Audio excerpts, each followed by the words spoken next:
Okay. Yeah, now Who's we're that? recording. Okay. Alright, let's try it again, sorry. Okay, no, you're fine. You're fine. Careful. Hi, I'm Henry Matthews, director and producer of the new BG on TV series, iWitness. Everyone has a story, and I'd love to hear yours. If you'd want to be a part of the show, we'd love to have you on. You can email or call this number at the bottom of your screen. Thank you so much, and enjoy the show. Hi, my name is Henry Matthews. I'm 22 years old. I'm a junior student at Bowling Green State University, and this is my eyewitness account of my life. I think I should title the story just simply my open heart surgery. When I was born, basically it was a normal delivery. There was no complications. The only thing was I didn't cry when I was born. So right away my parents were kind of like, this is strange, like babies cry. And it's always kind of like an alarming thing for babies not to cry when they're just born. So there was the first sign, but they could have no way expected that, I had any heart issues. But fast forward maybe a couple months, several months maybe, perhaps after that. And if I'm kind of choppy with time periods, it's because I don't remember this. I'm just getting stories and accounts from my parents because I was months old, so basically I don't remember. But from what they've told me, I was about maybe 7 or 8 months old. And there's just one time where we were living in Bowling Green at the time, and I was napping in my crib, and my mom happened to just, look in my crib and see how I was doing, because I was really quiet, and she just assumed I was taking a nap, and she saw me blue in the face, and just completely blue. And normally when people are blue in the face, it's because they're not breathing and they're losing oxygen, and that's exactly what my case was. I wasn't breathing at all. So right away, my mom rushed me into the emergency room. The doctors did their thing, protocol, had me checked out, and that's when they discovered that I had a hole in my heart, the size of a dime or a nickel. I'm not too sure, but it was a hole in my heart, and it was a pretty big hole for an infant's heart. So they had to act very quickly because this is, life or death. So, of course, my parents were really shocked about, receiving this devastating information. My mom had recently just found out that she was, my mom and dad were expecting another addition to the family, my sister.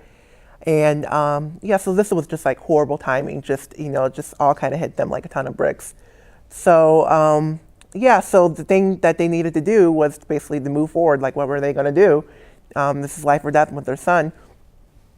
So what the hospital did, they hooked my parents up with a cardiologist and a surgeon, a heart surgeon for, my procedure that was to be done in the next coming months, because I did have the heart surgery when I was 9 months old. And I do believe, I don't remember the exact date, but it was June 1995 for sure, because last year was the 20th anniversary of the heart surgery, which sounds weird to say, 20th anniversary, but so Dr. Wilson was my surgeon. I do remember that. And Dr. William Suarez is my cardiologist. And I actually still see him till this day, so that's really cool. So he's known me ever since I was, really, really young.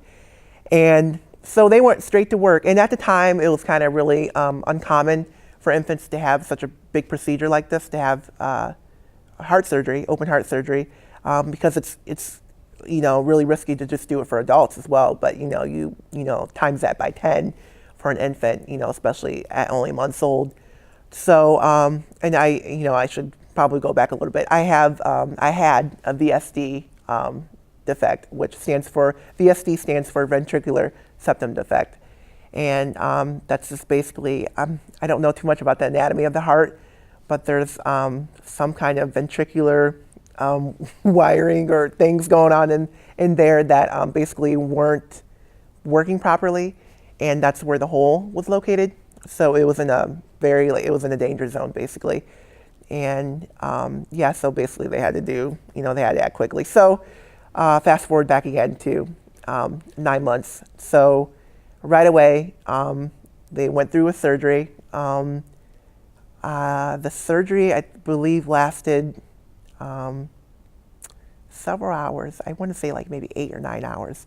Not too sure. Don't quote me on that. But it was a long surgery. My mom and dad were staying in a Ronald McDonald house in Toledo, and my surgery took place in Toledo, Ohio. At the time, it was called MCO, but now it's called University of Toledo Medical Center, and it's still existing today, which is really cool.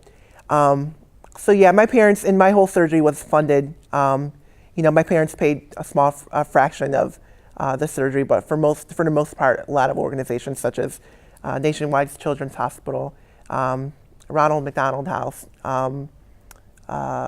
what else?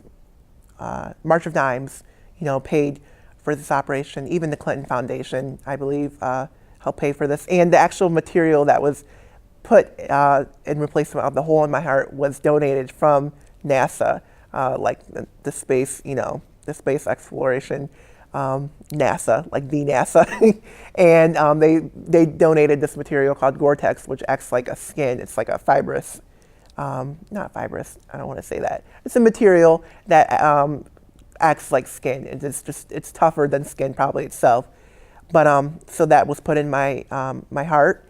And basically the surgery was a success. It could have been, the result could have been really, really bad, life or death, like I said. But it was actually one of like the first open heart surgeries for infants at University of Toledo Medical Center at the time. So my parents said that they were interviewed after the surgery, and they actually recorded my surgery. And wow, there were medical students actually in the room. So somewhere there's a video of my open heart surgery. I don't think I want to see it, but I do have the scar to remind me of it. So I do look down at that all the time and think, oh my gosh, it's crazy that that even happened to me. But basically this experience changed my life forever. I have a whole different outlook on life. Basically, I kind of live every day of my life like it's my last. And that sounds so cheesy, but it's really true, because you never know, when this is going to be your last day on earth. And so I feel like we should really strive to fulfill our purpose and serve others in this world, and not be so self-absorbed and just all about ourselves. We should try to give back to people, because basically all the people that gave to me on behalf of my heart condition and my surgery, that was just a blessing within itself. And the surgery would have never happened if it weren't for all the donations and the expertise of the surgeons and the cardiologists. So I do want to send a big shout out to them, and UTMC as well. They're a really great hospital. But yeah, the lesson that I've learned from this is really just to keep a positive view of life. Like I said, live every day like it's your last, and basically embrace all the life experiences that you have in your life, whether they're good or bad. And yeah, that is my eyewitness account of one of the biggest stories of my life, and that is my open heart surgery. I hope you guys enjoyed. Thank you.